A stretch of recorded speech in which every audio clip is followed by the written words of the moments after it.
Whaloflahi atu hane e tau walatala te tupu ke lata mo I awhiawhi nei. Ko utake hea I he whakatuwhono I tau tupi langmatai ke lata I me tau pinisini he tau tangata fusiaka ke tau pusi. Whakahokua e tau whakakuanga he whahinga hawa leo leo ke lata I mahalutula tau puhalanga hua. Whakaurua e taha matanga hufo ke lata I mo puipuianga ke tau koloa ke tau whia. Amana ki he tau hikianga ke lata me mauanga he tau pepa o whenonga New Zealandi. Ko utake he tuai he whakatuwhono e tau tupi langmatai ne kua mai ke he tau tangata fusiaka ke maua I halutula tau pinisini whakatau muka.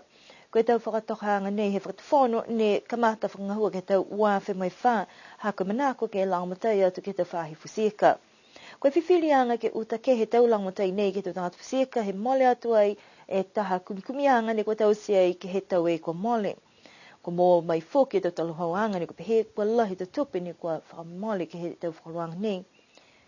Koe amana kianga koe tau tope ka whakahao mai he tau whakaruanga nei, to mai ke ke whakaonga mai whalua tau whakaruanga poki.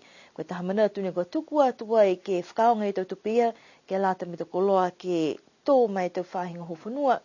Ke whakatupu e tau huri he tau fuefonua ke kehe, ke mai ke tuwha atu ai ke tau tangata, ka mole mga halo ka tō e laa. Kua ka whalataha e whahinga hoa leo leo ke tau whakaharoanga ke whakamaloa ki halau tōrua tau puhalanga hua. Tahe pulua tu mai whahinga hua leo leo ha New Zealandi ne kua takita ke tau whakakuanga ne whakahokua ke ue aho. Koe lalianga he whakaharoanga nei ke langamatai ai e tau leo leo ke tau puhala hataki atu ke tau tangata.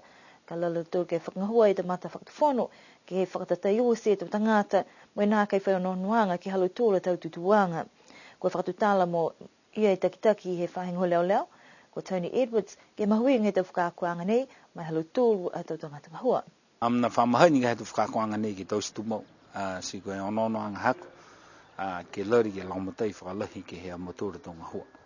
Nā kai ni kola tōru, kai pia ni ke au nei, tunga nei aha, ka pē ka eke ke whamanatu tumau, mai ke mua ha ke tāpiki ke he tau whakakuanga ia. Ka eke ni ke ha ke nā kai muitua po ke whakalahi, koe o ni hai tō reo si tausi ni ka halo tōru te mana halo tōru ne whamahane halo tōru ke tausi ki ai. Kai hai ai e tō puipuianga, ke latai mo e halo tōru tō ngahua, si ko tō puipuianga ia ni, ke mai ke langmatai whaalai, ke whiawhia ai a motoru tō office ngahua leo leo, mo e whiawhia ai whuki tō tangata ne nofai ke mutu ni. Ki sia koe laulahi tō ngahua ke oa tu ke tō tangata, mo e kua manako ke whaiwhalana kianga e tō tangata ke tō ngahua he tau leo leo.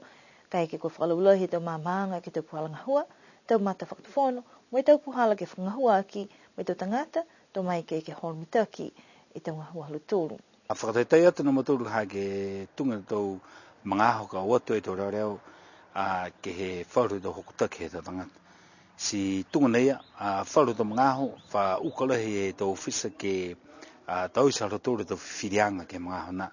Poke, ka eke ke whiri lo tōru ha tau tau a mamina kianga ke hokotaki no kua whinata lo tōru kei, wha aiwha whia lahi whoru ka hatangata, ha kua tunga pēka ha kua pēka kua ai hako e puhala ne tausia ke hokotaki, poke, nā kai muitua whamata ke ofisa leo reo ke he tau ngahua no kua lata ke tause, poke, ke laulahi to mga aho, mahaini la he ofisa leo leo me tau tangata, asi ai tause e wharu tō hokutaki, tunga nei anu kua mōi au e tō hokutaki mai he wharu tō tangata.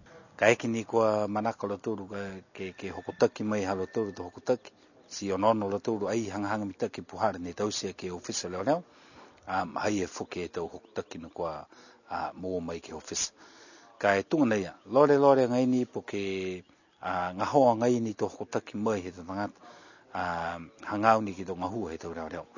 Si tunga nei, ai nei pai ofisa hako he tō tangata, ka e manako ka whai hokotake e tangata, ke hoko me ke ofisa hako, me ke whakatutala, ke hamena ni ne ei whiawhia lo tōru ke he tau ngahua he tō ofisa leo reo hako na kua whakawhikao tala tōru kei. Koe manako ke whakangahua tūmau e tau whakakuanga ne ku mō mai he whakaruanga nei, ke whakatumau ke puipui, mai leweki e tau tangata he motu. Ne whakausia e tau whakakuanga he tau leo leo ke hau nei, amana ke e pilotu ko David Haumatia ke tu whenonga atu he aho pungpungi. Ne whakaulwai e taha matanga hua whao ke lat me le vekianga mai puipianga ke tau kolohi to whia. Ke ha whia whiniafi.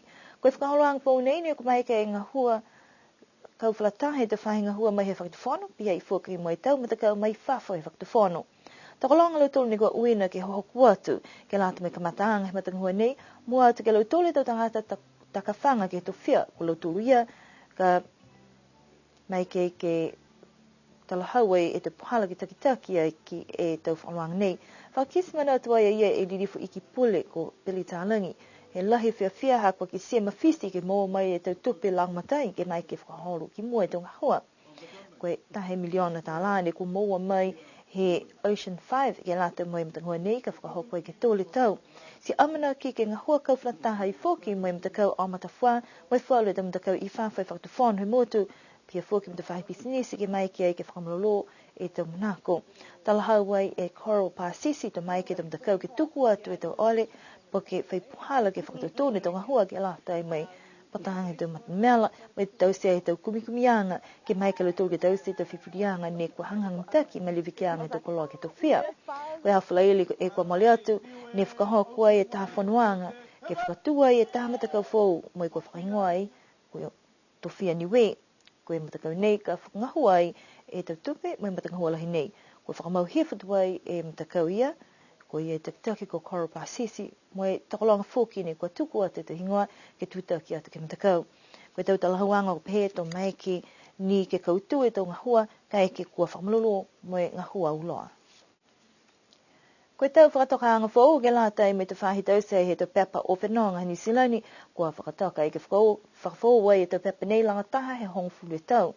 Ne whakailoa e he Ofisa Komisina tō kolunga New Zealand, ka māta mai ha hong whamataha i November, kua whakamōli e tau hikianga nei. Koe whiwhirianga nei he whakatufona New Zealand, kua manaki ke kamata whangahua, mai tau whakatokaanga, ke he tau tutungi fōu, koe taha seo me lime tāla ke lata mai tau whanau, i lalo he whangwhamano tau, mai taha seo balunga fulu ke lata mai tau tangata lalahi. Whamahani tau tuhi po ke tau pepa o whenonga, ke whakafōu langataha e lima tau, ka kua whakalaulahi atu fōki me hai e tau hikianga ke tau puhala ni ko mai ke whakafōua e tau pepa nei ke he tau whakaloanga ke he kupeanga hela. Koe mita ke tau puhala fōu ke he tau kupeanga hela ke whakamuka e tau ngahua. Kai whai o non wanga whakalaulahi fōkalau tōni ni kua langi e tau ngahua ke mai longa tau puipianga ke he tau puhala ke mau e tau pepa o whenonga mai aua ne ke mai ke tau tangata mahi ni kolokolo vau ke whakaonga hehe e tau pepa nei. Ka mata mai hao tōrung fūri November, to mai ke kamata e tau whakatokanga, mai whakafōwanga e tau pepa o whenonga, ke tau kupeanga hela, mai tau tupe fōki ne kua amna ki te tūngi aki.